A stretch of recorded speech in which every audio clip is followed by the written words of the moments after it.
Greetings and salutations, everyone. I hope everyone is doing well today. Today I've got a couple of subscriber submissions that I really want to share with you. Before we get into these submissions, though, a couple links. As you know, I rely on my Patreon, my PayPal, and my merch to help this channel to continue to grow and go. All of those links are in the description below. I also have a second channel for creepypasta, fanfiction, and scary voice acting. Stories that, well, they really don't fit on this channel. Now, if that's anything that you're into, follow that link and give those stories a listen. You may just like what you hear. Now I've taken enough of your time. Let's get on with today's upload. Shall we? Today's first encounter. When I was younger, my mom started taking my brother and I to church. I was in the 2nd or 3rd grade, and at this point I was pretty excited to go. My mom had us baptized, and we never missed a Sunday. Now fast forward to middle school, it was time to start going to confirmation camp. Basically, a week-long camp where we had fun and took a class a day. The camp is located in Pennsylvania, out past Dillsburg a ways. I remember all the apple orchards and how peaceful it seemed for a while. My 3rd and final year of being a camper, that all changed. I was 14 years old, if memory serves me correctly. Everything went smooth the first few days. One morning, I woke up wrapped in my blanket. I walked to the main cabin. Once everybody was assembled, they would quit blasting the music to wake everyone up. After that, we would return to our cabins and get changed out of our PJs and file down for breakfast. I got to the mess hall and poured my usual morning hot cocoa, waiting for everyone to come in. 10 minutes later, I decided to check and see if the hot chocolate is drinkable temperature. I looked down, and there was a perfect 6 in the foam. I kind of froze for a second, just staring at it, not knowing what to make of it. I brushed it off after a few, thinking it was just a fluke, but in the back of my mind, an uneasy feeling lingered. Fast forward to midday now. We would go swimming down in the lower camp at the bottom of the hill and across the street. Afterwards, we took showers. By this time, I had pushed the earlier incident out of my head. So you can imagine my surprise when I looked down in the middle of my shower and saw another perfect 6 in the soap bubbles. I was horrified and confused. I had no idea what was going on. The rest of the day passed very uneasily. I wasn't sure where and when or even the next one would appear. Silly me, worrying about a 6. Before I tell you what happens next, I want to tell you about the cabins. They were built off of the ground on concrete stilts, basically. Behind the cabins was a drop-off, so I have absolutely no explanation for what happened next. It was dark at this point. We had just finished dinner, and my best friend and I popped back in so she could use the restroom before our activity hour. While I was waiting for her, I turned and found myself staring out the back window of the cabin. I immediately froze in fear. I was staring into glowing red eyes of a huge black dog walking towards me. There's no logical explanation for this because, as I said, the ground dropped off behind the cabin. When I heard the sink running, it broke my trance of fear long enough that I was able to walk to where I couldn't see it anymore. I didn't say anything about it to my friend or anyone else. Everywhere I looked for the rest of the night, I would see a twisted demonic face. Before bed, I had a counselor help me put up the wooden window covers, and they stayed that way for the rest of the week. It didn't stop completely, but it did put a dent in it. My second to last day, I was walking out of the cabin and noticed halfway up a tree there was a girl. She looked to be about 12, and she was hanging from the tree with a noose around her neck. She was muddy, gray and white and transparent, wearing a nightgown from way back. I stared at her for a while, afraid, not knowing what to do, until finally she vanished as quickly as she appeared. At this point I was breaking down. I thought I was going crazy. So when the day came for my mom to pick me up, I couldn't be any happier. I was home for 3 days before I knew it wasn't over. Walking through my kitchen in the middle of the day, something caught my eye. I looked out the kitchen window and saw a shadow figure standing there, staring at me, as if it was telling me there was no escaping. After that, life kind of took a turn for the worst. My dad fell into addiction harder than he had ever been before. And when I was 18, my mom passed away due to complications to 2 cancers she was fighting. I often wonder if it was just coincidence, or if that week of camp, and whatever may have attached itself to me, had a hand in all of this. All I know is that I try to live my life not looking over my shoulder. Thank you for taking the time to read this. In a way, it kind of feels good to get it off of my chest after all of this time. Today's second encounter. On Christmas Day of 2016, I was participating in a gift exchange with my mom and her boyfriend's family. Long story short, I ended up getting this pretty good bottle of vanilla-flavored whiskey. I'd like to add that this took place in northern Alberta, where it's pretty secluded and cold this time of year. And I do mean cold. Now, to the real story. So, towards the end of the day, I decided to go have myself a fire and a taste of my new whiskey at our dugout just down the road. I was there hanging out for about an hour by myself, and everything was normal as usual. It was a dark and starry night, hardly a breeze in the woods. And it's quiet with the exception of the occasional vehicle passing on the highway right beside the area. I finally decided to crack open the hooch and mix myself a whiskey and cola. As I'm sipping my drink, the flames of the fire die down, as most of the wood was burnt up. So I add a log or two and begin to blow the embers to raise the flames. As I blow, I hear this loud, percussive knock.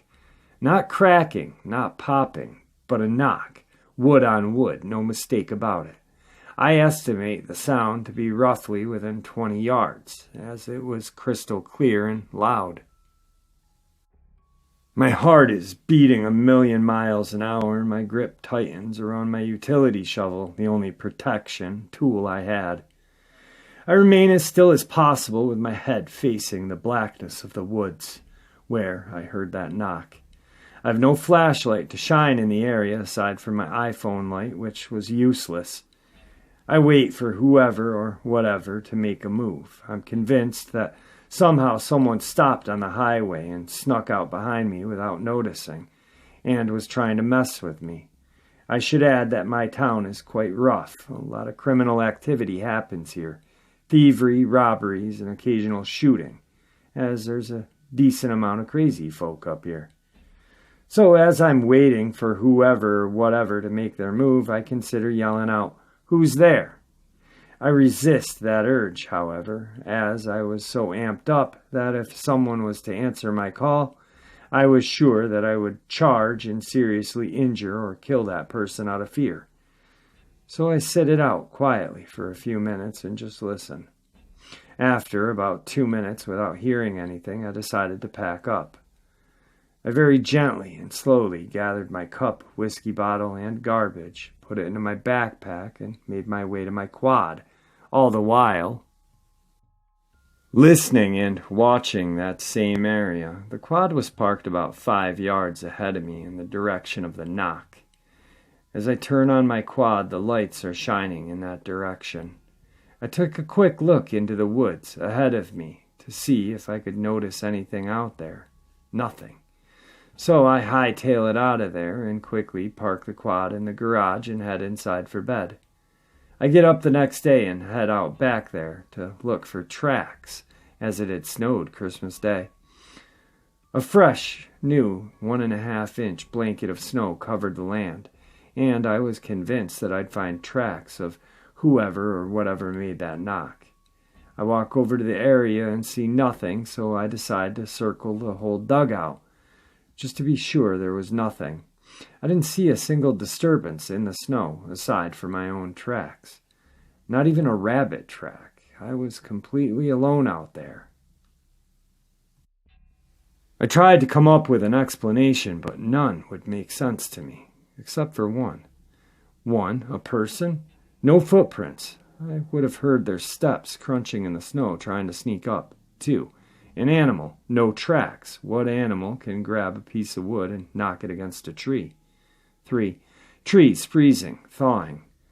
Whatever there's a freeze-thaw cycle, moisture in the trees would cause popping and cracking sounds. Sound was clearly a knock and much too loud. 4. A big branch falling and hitting a fallen log, causing the knock. Would have heard the branch fall off, and it would have made additional sounds to the knocking. 5. Sasquatch. Although I do believe these woods are my home, I grew up in them. I rarely see bears, let alone a Sasquatch. And 6. A spirit. I think someone from this life, either my dog, outdoor companion, or my grandmother, was telling me to go home right now, or you're not getting out of here alive. Although I didn't plan on getting drunk, I am a lightweight, and possibly me getting drunk and nodding off was a serious possibility. Also, this was the first time I ever drank in those woods. I've been out at night 1,000,000 times before, and never had anything like this happen until I brought booze. I'd like to finish this story by informing everyone that I lost a friend about a year after this incident due to drinking and freezing to death. I can't help but think of the wild, crazy theories that it was him from the future. I'm sure he'd laugh at this theory. I miss that bastard. 3. I'd like to thank you for your YouTube channel and relate to you a few experiences with what possibly is a Dogman. For me, I think these experiences are sacred. I call them wolf people or wolf men. I've shared one experience with another researcher, and I think it would be a possibly more positive side. I would like to share with you about these beings. All these experiences occurred in southern Africa. Let me start at the beginning. We lived in a small mining town, and the area was semi-wild at that stage. Our family home had a large garden, and it was filled densely with thick bush and trees.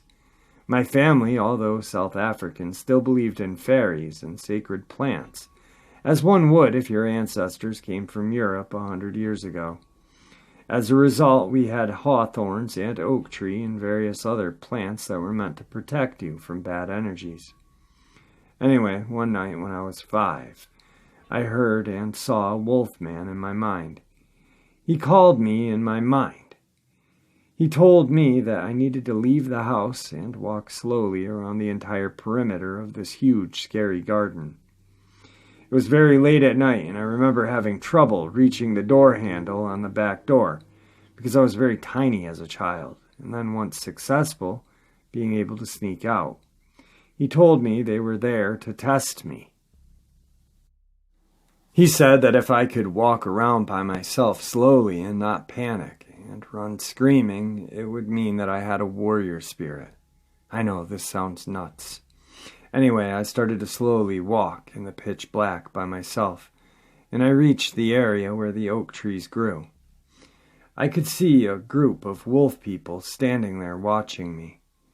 When I recall this episode, I see a very large, pitch black, long-furred wolf man standing in front of the others. Maybe there were 3 or 4 others behind him. He seemed to be watching me very carefully. His eyes glowed. I managed not to scream and run even though I really wanted to, and I had made my way all the way back to the kitchen door. I knew that I was being followed and watched, and even if I ran the last few feet to the back door, it would mean I had failed the test. My heart was beating so fast and I was shaking with fear, but I felt like I had passed the test. Now, South Africa is a very dangerous country. We have a high crime rate. As a woman, you would need to be on constant guard against being attacked. One day, I was 26 or so, I'm 49 now. I couldn't find my cat. I was living in a suburban area and went out into the street to look for my cat. It was very early in the morning and the streets were empty. Then this guy that was walking up the road saw me and suddenly changed direction. and started walking towards me rapidly. His body language didn't seem to be one of love and light. He reached me and was full in my private body space, and this was both threatening and frightening to me, and this part I just find hard to explain. But I turned and felt this immense surge of that wolfman spirit course through me. It was like I was being temporarily overshadowed by the wolfman energy. I turned and snarled and growled at my potential attacker. I bared my teeth like the wolfman. I growled a low, slow growl. I could feel my eyes not being human. That is all I did, growled and snarled and bared my teeth. My potential attacker half screamed, half shouted. His face was full of terror, and he turned and ran away. I shouted, "Hey, come back!" And that just made him run even faster. I know, this sounds bizarre, until the next thing happened. I was 28, living in Swaziland on a farm with not the best water system. I came down with odd symptoms and ended up in a hospital in South Africa. They told me that I had to have an emergency appendectomy. I knew the symptoms were more than just my appendix, and against my intuition, went along with the surgeon's insistence that I would be immediately operated on. It turned out to be typhoid, by the way. This is important because of what happened. The emergency surgery had to be done late at night. The hospital surgery area was empty except for me lying on a gurney, waiting to be prepped for surgery. I didn't have any pre-meds yet, so I knew I was not a drug-induced hallucination. There was no one around. And suddenly, a giant black wolf man from my childhood was walking up the corridor on his back legs. Let me describe him. He was around 7 feet tall. He had long, pitch-black fur. He had enormous shoulders and a thin waist and well-built thighs. He had hands, not paws, and his eyes were a magnificent golden yellow. He seemed old, but still fierce. I don't recall his ears being unusual other than being like a Alsatian's. I could see the pink skin, where the fur on his chest was more sparse. He walked up to me on the gurney, and I can say that I was horrified, confused, and my brain was scrambled. He leaned over me and told me telepathically that I was in a situation I was in because I hadn't followed my instincts. He said that I better start following my instincts or I would be dead in 5 years. He said he would protect me through what was to come, but I had better start listening to my instincts. I rapidly agreed with him, just nodding. He was frightening, stern, and authoritative. He then turned and walked back down the corridor. I was stunned. Why did no one else see him? I decided to think of these 3 encounters as simply deeply embedded archetypes, and that they were reflections of my own inner landscapes, born from growing up in a family that believed in fairies and sacred plants. Until I found out about Dogman. The thing is, what your listeners described the Dogman to look like 7 feet tall, pitch black fur, hands, long snout, yellow eyes, standing on its back legs is exactly what my wolfman looks like. Exact same guy. Are they capable of walking 2 dimensions? Have we lost our ability? Are they waiting for us to reawaken our instincts? I firmly believe that there is a guardian element to them. I think of them as a guardian of the wild places. I once heard that a wolfman used to fight alongside of ancient queens and kings in Europe against foes. In the old days, queens and kings had to have the ability to talk to their lands. A king or queen needed to be able to work with the land and nature to keep it fertile. If a king or queen didn't have that ability, they were dethroned. Is it possible that Wolfman remembers those ancient packs? Does the Wolfman remember when we protected the lands together? Does Wolfman recognize the ancestors of those ancient kings and queens and follows them? Are they waiting for us to remember to live with nature? These are questions I ask myself often. Once you have these kind of experience, your entire reality changes. Thank you for reading this. Today's fourth part of the upload. Okay, so this first part is my friend's story. So during the time these things took place, we were all high school students. This all happened in Florida, by the way. I already knew about skinwalkers and the like, but when these things happened to me, I wasn't sure if it really was a skinwalker or something else. I've noticed that most people who tell me they've experienced the same phenomena live in the area that I do, and my friend is no exception. Let's call this friend Jay. Jay lives maybe 10 minutes away from me. She told me that in her bus, there's this one area they drive by to drop this kid off. She said she doesn't know why, but it gives her the creeps. Well, she told me that early one morning, so it was still dark outside, when they were driving in the area to pick him up, all the kids in the bus and the driver saw this weird-ass deer running along the bus. It didn't run away from the bus. Instead, it ran beside it. She said it looked weird as hell. You know, the usual shit about it looked like some humanoid deer, 'cause it just didn't look right. Like its limbs were bent in an awkward way, and she said its eyes were freaky. Thing is, my friend didn't know jack about skinwalkers or any of that mumbo-jumbo. So I basically got the chills. I tried being reasonable, though, because, maybe she just saw a regular deer, and since it was dark, she got confused. Besides, it's Florida. I don't think we're supposed to get that type of stuff down here. However, Jay swore up and down that it wasn't like a normal deer. She said they all saw it, and the bus driver even slowed down to get a better look at it, because everyone was weirded out by it. And it was basic pandemonium. After a while, it ran off and disappeared. Jay couldn't have made this up because, like I said, she didn't know anything about skinwalkers or the goat man or whatever it could have been. Anyway, I get freaked out because here I am knowing about skinwalkers, goatmans, etc., and my friend is clueless, thinking she's just telling me a regular story about a freaky deer demon. So I asked her, "Do you know what skinwalkers are?" She just looked at me and said, "What's that?"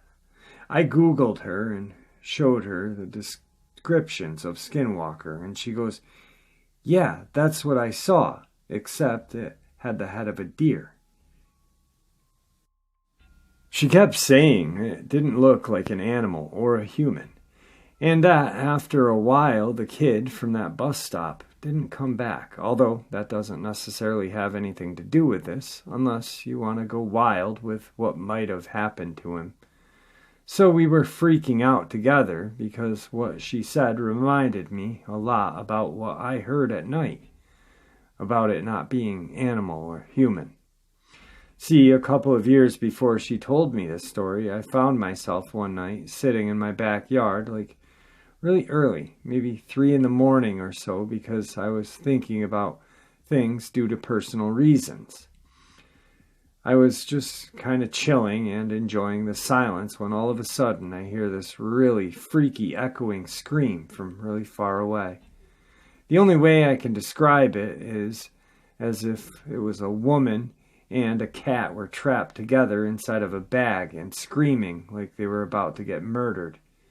I know mountain lions, foxes, and owls are a thing, and they make the weirdest noise when they're mating. But I've looked that shit up, trying to debunk it myself, and it didn't sound anything like it.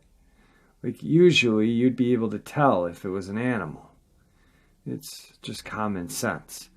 Like my friend said before, The stuff didn't sound animal or human. It sounded really unnatural and weird.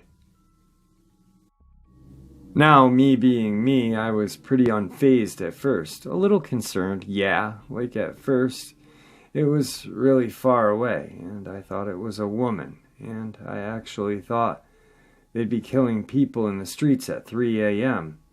The thing is that shit traveled fast. It was freaky, and it got closer, and the more weird and unnatural it sounded. It only took me a couple of seconds to realize that it wasn't a woman, and it wasn't a cat. While this was going down, I was going through my head like, what is this? This thing went from sounding like it was a couple of miles away from being in my neighbor's yard in under 5 seconds. It was so weird. 1 second it sounded far away, the next it was on my street. I almost shit myself. The second I stood up to leave, the scream just stopped. Like it was dead-ass stop. And I'm really thinking at this point, it's in front of my house. I walked as calmly as possible back inside, locked the doors, and the scream was back to being far away again. That's weird. I've also heard scraping and tapping on my windows some night, usually around the same time. I'd say 2 to 4 in the morning. And seen black figures that weren't affected by light outside of my house.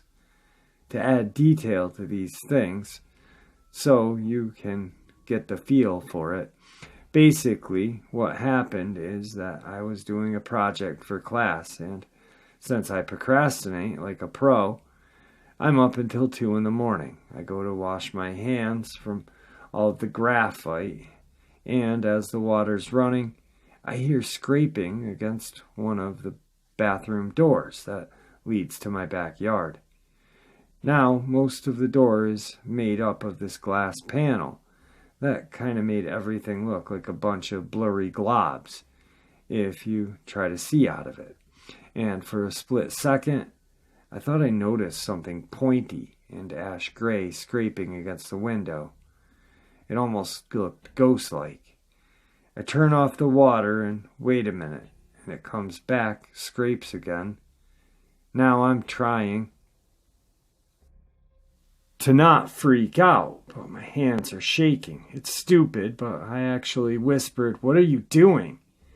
While my voice trembled, it stopped, and I didn't hear anything except for what sounded like someone walking by the window in my room every now and then.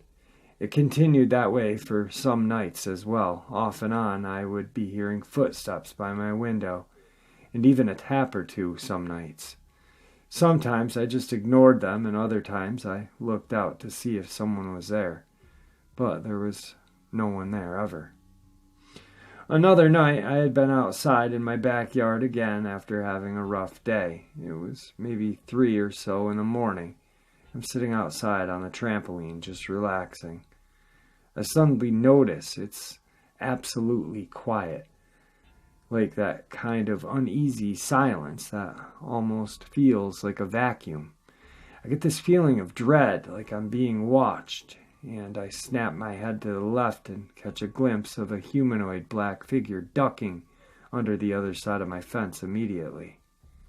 I'm a little freaked out because I noticed this thing was pure black. Like the streetlight nearby didn't hit it at all. It almost looked cartoony, if that makes any sense. It's like the laws of physics just didn't apply to this thing.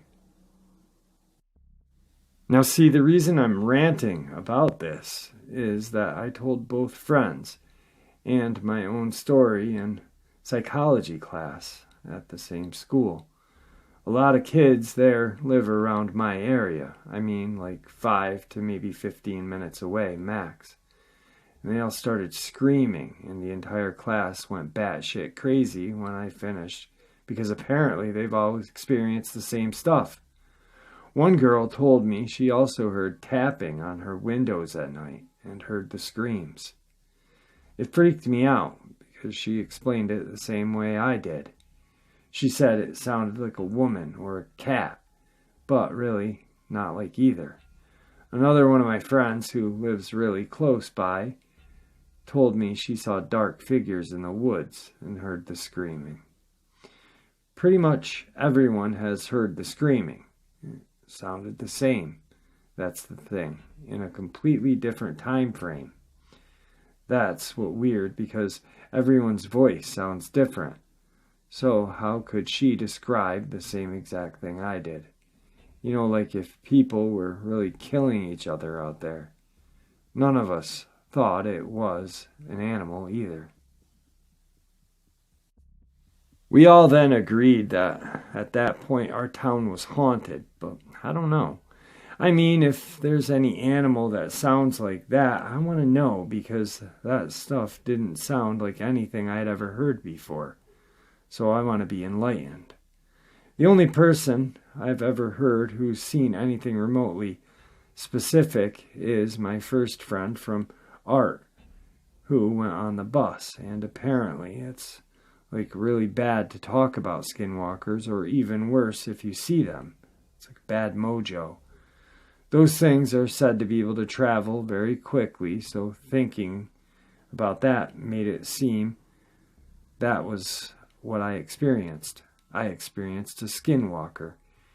I hope there's a logical explanation. I also asked a coworker who was also my friend in high school and lives nearby as well. He got all spooked and said he's seen and heard the same things. He's very spiritual and often has visions. He told me that he believes they are doing dark magic in the woods because of a dream he had about some hooded group sacrificing a woman and a cat or something like that. Which is freaky, because it also turns out that behind our local dog park, there's a patch of woods with shifty shit in there. I was shown this by an acquaintance during my freshman year who lives a couple streets away. Down the path in the woods, after some time of walking, there's this huge cross just smack dab in the middle of nowhere.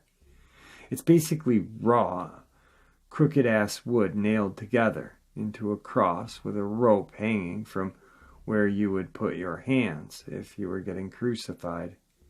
It's huge as well, and whenever I decide to check it out, I always got that uneasy feeling. Like this feeling that if you stay too long, something bad will happen. It doesn't look like a grave, to be honest, but who knows. Anyway, he says I'm not the first person that he knows who's told him about experiencing things like this.